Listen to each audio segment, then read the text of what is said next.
MedSpeds here with another video on my shitty webcam because my camera is not working again. So yeah. Today I'm going to do another child-free video because I'm so obsessed with that concept. I'm going to respond to Ben Shapiro's little video, which is entitled, "Choosing Not to Have Kids is Inherently Selfish." So roll the title.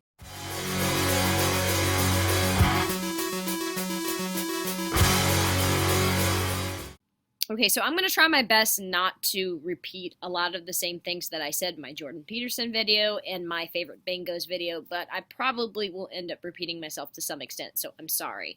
Maybe just don't watch those. Go back and unwatch those, so this will be more interesting.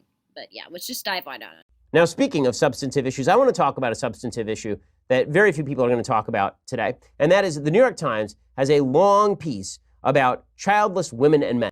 Americans are not having enough children. We're not having enough children to support our giant social welfare state. We're also not having enough children just generally because we're replacing ourselves at barely replacement rates. All right, Ben, I'm going to go ahead and stop you right there. Let's talk about birth rates declining, because that's your first point.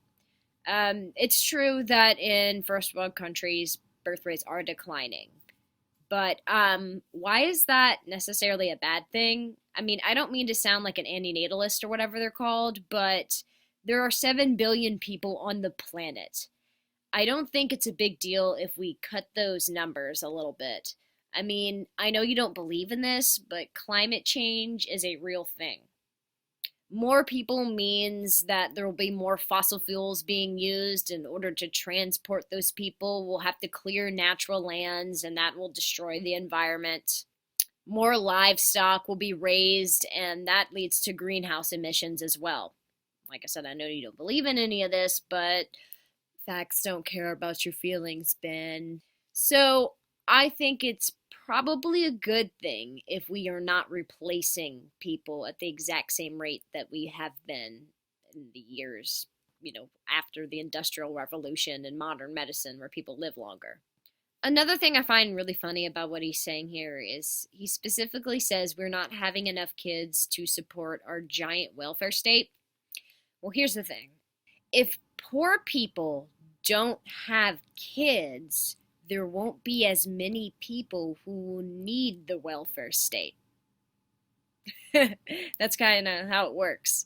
If being child-free was destigmatized, and birth control was more available, and abortion was destigmatized and more available than it is now, then some of these poor people wouldn't have kids. That means less money going to WIC, less money going to Medicaid, public schooling, food stamps, housing vouchers, all sorts of things.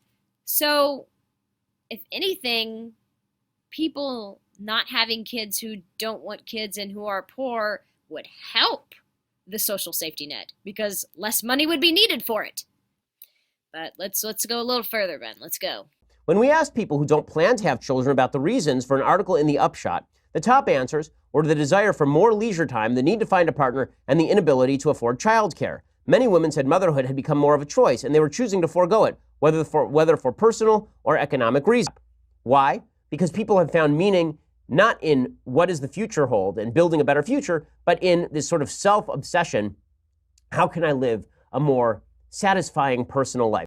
Okay, Ben, so you bring up that one of the reasons why people may choose not to have children is because of financial issues, which to me, that's completely legitimate. If you can't afford kids, don't have them, especially someone who is fiscally conservative and doesn't want people to rely on the government for assistance, welfare. But honestly, you really are just turning this into a rant about typical millennials. We're all just superficial and we want to go around on fancy vacations and drink wine and enjoy the simple pleasures, the hedonistic bullshit of life, right? And to that I say, it's probably a good idea. If someone is so selfish that they would rather go on a couple vacations and carry around a designer purse, do you really want them raising kids? I mean, that may lead to child neglect or even worse, child abuse. And that's not good because people who are abused and neglected are more likely to grow up and have really bad psychological issues. And psychological issues may lead to higher crime. So that's not a good thing.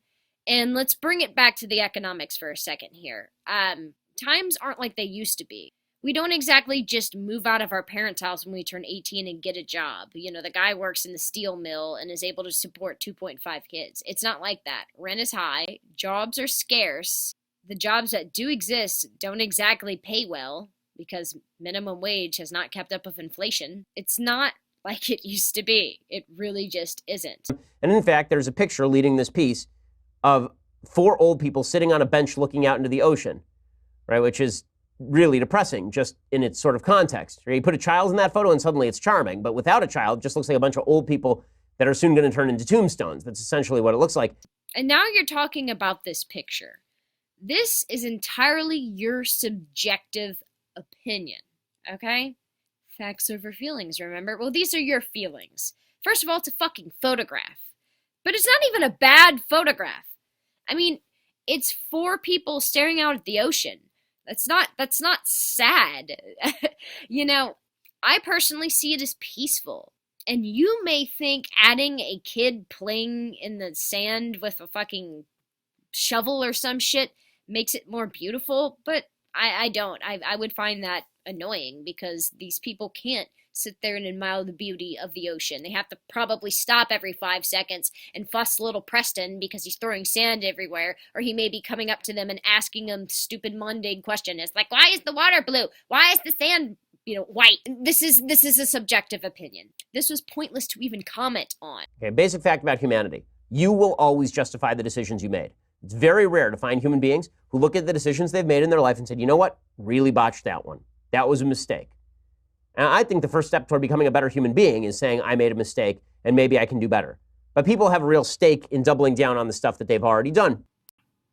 I mean, this is kind of an odd one. I think the reason why people double down on the decisions that they make is because they made the right decision for themselves. I mean, also, that's not always the case. There are people who do later on regret not having kids, and that's sad. But what's more tragic, in my opinion, are people who have kids and then regret them, because more than one person suffers in that situation. If a child-free person in their 40s or 50s, or even just on their deathbed, starts to regret their decision that they didn't have kids, I mean, if they're just in their 40s, they can always adopt, which is probably one of the most selfless things you can do, because you are giving a home to a child who doesn't have one. But if it's too late, you're too old, then you and you alone suffer, which is sad, but it is what it is. You're gonna die soon. If a person has kids and they regret them, the children suffer too. And then, like I said, the psychological issues, has a butterfly effect, may lead to crime, da-da-da-da-da. Why would you be proud that you never had children? What sort of contribution to society have you made by not generating a second generation? Now, it's one thing if you obviously can't have children, if you have that sort of trouble. But to choose not to have children is an inherently selfish act. Why would you be proud of not having kids? Because we live in a world, especially women, we live in a world where we are seen as baby-making machines.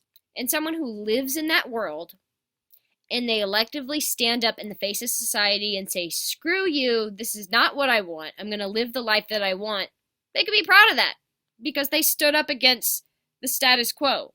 They stood up in the face of thousands of people that they interact with, throughout their lives, who question them and think there's something wrong with them for not having kids. And they're doing what they want to do. They're living the life that they want to live. But they might be proud because of other reasons. What if they have some sort of genetic disease where they have a high chance of passing it down to their offspring and they do want kids? They make this decision not to inflict that disease on another person. Or maybe they're proud because they have some sort of lucrative career that they wouldn't be able to do if they had a kid, especially for a woman. So they may benefit more people with the job, whatever it may be, than if they would have worked as a part-time receptionist and had kids, because that's what you're supposed to do. So they're proud of their accomplishments that they were able to achieve without the children. They gave up on that beautiful love to assist and help other people with whatever their career is. Again, this is a very controversial proposition in today's day and age. The reason it is a selfish act is because you are voluntarily disconnecting yourself from the future of the human species. You no longer have a stake in what happens next. The world stops turning the moment you die. Why do you have to have biological children in order to care about humanity? And you know what? Even if you have kids, when you die, you're still gone from the world when you're dead. You don't transfer your consciousness to your children. Sure, your lineage is passed on, but some people don't give a fuck about that. Like, they really don't. That is, once again, your subjective opinion, and of course, other conservatives who share that. But it in itself is a victimless crime. I guess you can say it's not a crime at all, but it doesn't drastically affect anyone else besides contradict your own personal morality. So, no. Once you have kids, you start realizing that your decisions mean something more. Nothing changes human beings more than having children. Nothing makes you rethink the decisions that you've made in your life more than having children and deciding what to pass on to those kids. Nothing makes you care more about building a better society than having children. Nothing makes you more protective of the things that we have that are good than having children. Now, I don't have kids, so I can't say this for sure. But I have a strong feeling that you're wrong about this one. Because I can look at deadbeat parents, people who walk out on their families, and people who abuse and neglect their families. I see those people, and they obviously don't change once they have kids. I mean, a lot of people do. A lot of people become a lot more selfless, and that's great. Good for them. That's what you should do. But it's not magic, and it doesn't happen to everyone.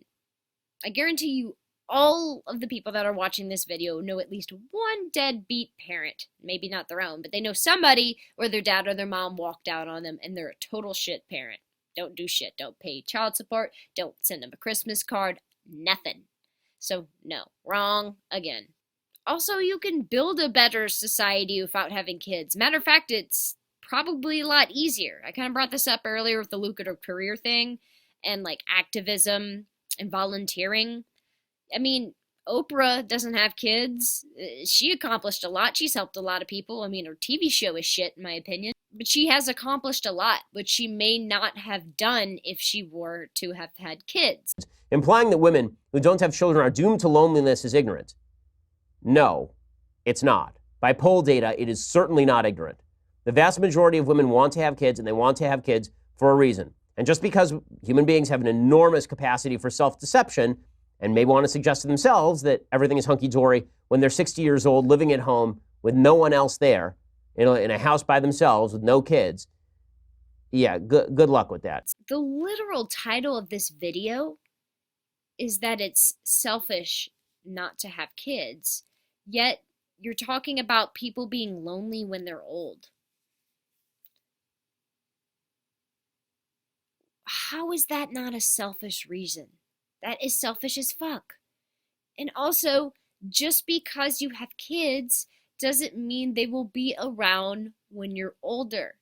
I mean, if you think about elder abuse, besides the elder abuse that takes place in nursing homes by CNAs and shit, a lot of elder abuse comes from family members themselves. Stealing Social Security money, all that kind of stuff, just mistreating them.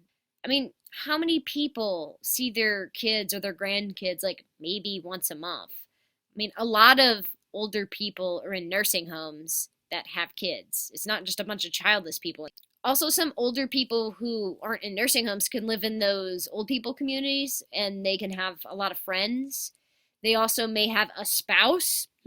That's possible. Crazy idea, right? No, everyone who doesn't have kids grows old and alone, and if they're women, they all have cats. But you can have a lucrative social life even at the later stages of life without kids, and you could be a lonely fuck with kids. It's not a guarantee, but even if it was, back to point one, this is a very selfish reason.